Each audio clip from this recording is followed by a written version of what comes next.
something a little bit different. I'm working in my kitchen. I'm doing that because Diana from Garden Love had asked if she really wants to learn to bake biscuits. She said she wants to learn to do more baking, and biscuits is a spot she thought she wanted to start, and she was kind of asking me about that. So I thought I would do a very basic biscuit recipe. It's one that goes over well in our family here. And I think biscuits is a pretty easy thing to get started with, and something that is nice to throw together even on a weeknight a lot of times. So I thought it was a good recipe to share. So the first thing we're going to need is our ingredients, and I've measured everything out just to make it simple and easy. So I have here 2 cups of flour, and I just measured it out with my dry scoop, and you can measure it to overflowing. And then you just want to level it off with a knife, and that's what you want to do with all your dry ingredients, because measuring your ingredients is very important with baking. It's different than when you're just cooking a dish on like a supper or something. With baking, you want something that's just a little more precise. So that's 2 cups of flour measured out into that bowl there, and 4 teaspoons of baking powder, and that's going to be our leavener. That's what's going to help things to rise. So just 4 teaspoons of baking powder, half a teaspoon of salt. We have a 1/3 cup of chilled butter, and that's important that it's cold. So I had this in the refrigerator until just a couple of minutes ago, and I cubed it up. And it's not very warm in my house, so I'm going to leave it out on the counter. But in the middle of the summer, if I was doing this, I would cube it, and then I would stick it back in the refrigerator until I was ready to use it. You want it cold. When it melts down in your baking, because when you mix it into your dough, it's still going to be solid and just very small chunks. And then when you bake it, the butter's going to melt, and that's going to create air pockets. And that's going to give you that nice flaky crust texture with your biscuits. And then we have half a cup of milk. And now in our family, we also like cheese in our biscuits, so I've grated up half a cup of cheddar cheese as well. Sorry, I think I said half a cup of milk. It's 3/4 of a cup of milk. Some other things that are going to make this job go just a little bit more easy is a pastry blender, which is just one of these strange looking contraptions here. It's a handle with basically like some blades. They're not sharp, but just some blades on the bottom just to help break everything up. If you don't have one of those, a couple of knives or even a fork will work. Most biscuit recipes will call for cutting them into circles. Lots of times if I'm in a hurry, I just flatten it out, cut it into squares real quick, and don't even bother with this. But if you want nice pretty little circle biscuits, cookie cutter, I don't know what that is, maybe 2.5, 3 inches is about the size you want. Again, a rolling pin can make it a little bit easier, but sometimes when I'm in a hurry, I just smack it down and flatten it out with my hands. And then a surface to roll it out on, and I usually just use a silicone baking mat, but really you can do it on your counter. This just makes the cleanup easier, or even on a piece of parchment.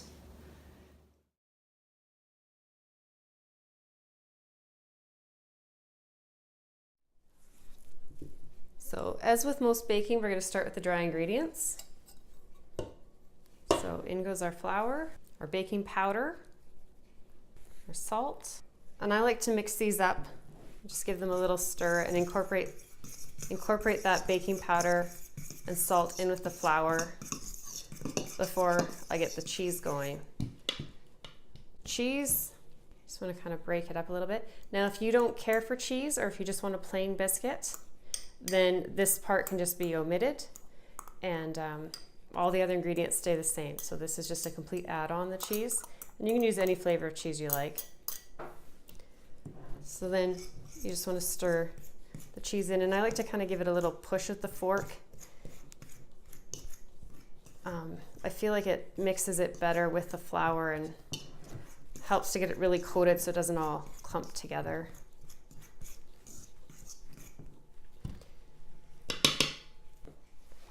the next thing we want is that chilled butter. So we're gonna dump it in there. You don't have to cube it. I just find that it's easier to get it mixed in and worked in, so I cube it. So then you just use your pastry blender and you just work it with the flour.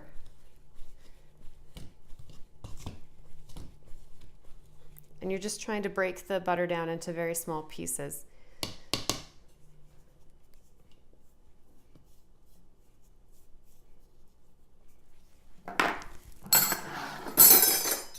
So like I said, you can use a knife or two and just kind of go through it and really just cut up all those little pieces of butter. I find this takes a really long time. It's not my favorite method. The same with the fork. With the fork, if I'm doing that, I just go against the sides, push it up against the sides, and it's kind of like the pastry blender, and the butter will come through mixed in with the flour. So you can do that as well. Sometimes it'll get the butter kind of smashed at the back of the fork though doing that, and then you might get too small a bit. So ideally a pastry blender, but you know, until you find out this is something you want to do, the fork or the knives works just fine.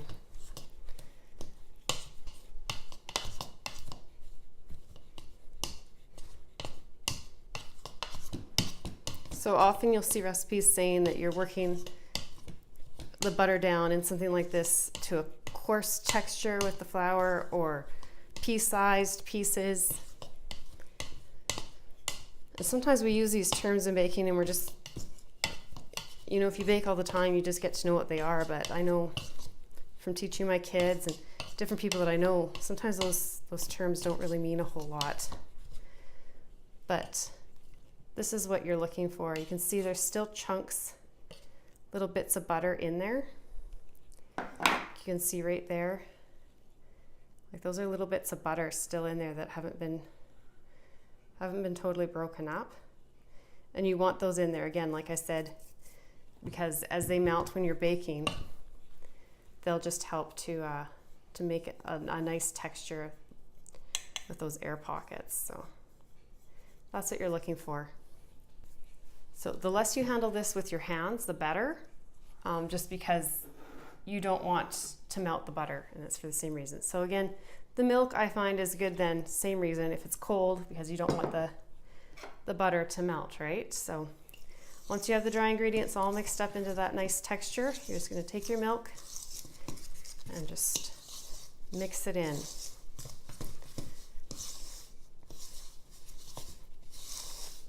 And I just try and reach down to the bottom and kind of roll it around until I get most of the flour mixed in with the rest.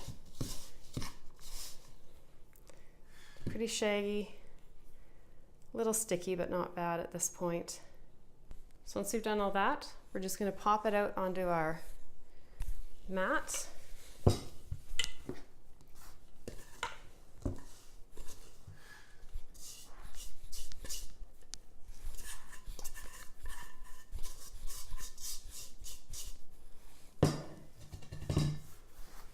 Kind of squish it into a ball.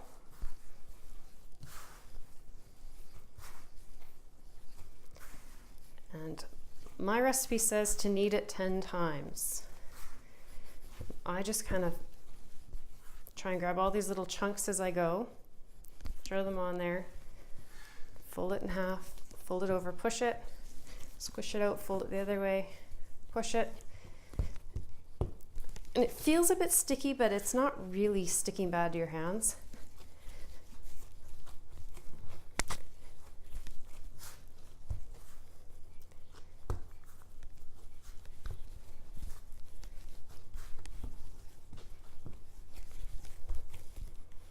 Get all that cheese in there. So that must be close to 10 times now. Now when you're folding it over, I don't know if it's true, but in my mind that's helping to build the layers, to make all those nice flaky layers in it. So once you've done that, and again, we don't want to work it too much. We don't want to melt that butter, so the less we handle it, the better. Now we're just going to roll it out and You want it about 1/2 to 3/4 of an inch thick.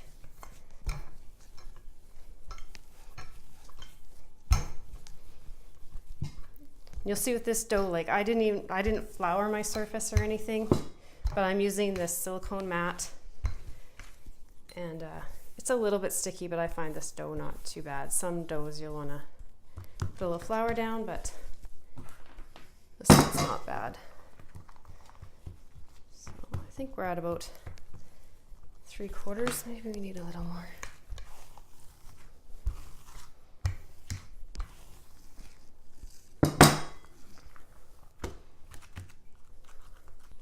Oh, and I forgot the pan, I guess, but we'll need a pan to bake these on. So I've got my pan there. It's just a rimmed baking sheet. I don't think you really need anything too special. So we're just going to cut these out.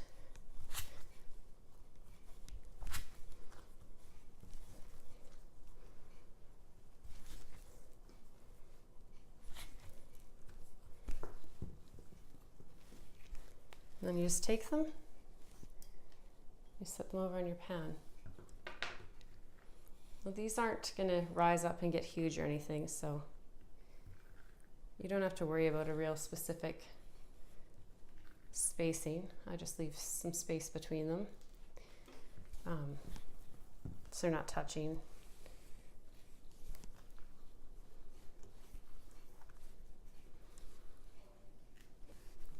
So once you've gotten all the cuttings that you can out of that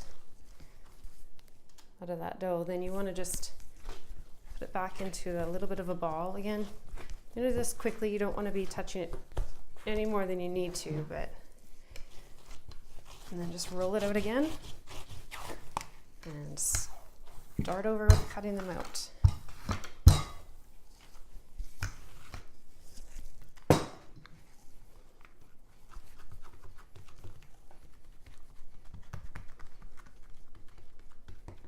It got a little thin on that side, so I just kind of pushed it in to try and get it fairly even. Okay, so I just worked this till I had a piece that is about the size of one more biscuit, and then I just kind of flatten it into roughly a circle, about that same size as the rest. And then, like I said, these aren't going to grow a whole lot, so I always seem to wind up with one that's like one odd one, so I just kind of sneak it in there somewhere. So those need to sit and rest for 10 minutes, and once they've done that, they just go in the oven, 450 degrees, 10 to 12 minutes, and they'll be delicious when they come out. I'm going to put a little bit of cheese on top of some of these, just because I think it looks pretty. Not everyone in my family likes the cheese as much as I do, so I won't do it to all of them. Okay, we'll see you in 10 minutes. It's now been 10 minutes, and these have had their rest time, and it's time to pop them in the oven. Like I said, 450 degrees, 10 to 12 minutes. Okay, so it's been 10 minutes, so let's open up the oven and have a look. So they're looking pretty nice. I can tell they're starting to brown up, but I think I would just like them to have just a little bit more color, so I'm gonna just put them in for that extra couple of minutes. So there they are, and I don't know if you can see, but they just have just a little bit more color, you know, and they're a little bit brown on the top, and that's how we like them in our house. If you like them with a little bit more color, if you like them just, you know, not so crispy on the bottom, then you just do them for a little bit less time. So Diana, I hope you found this helpful, and anyone else that's stuck around this long on a gardening channel to watch me bake biscuits, thanks for sticking it out. I'll throw some clips in of what's happening out in my yard at the end here, just real quick. And we'll see you next time. So thanks for watching. Bye.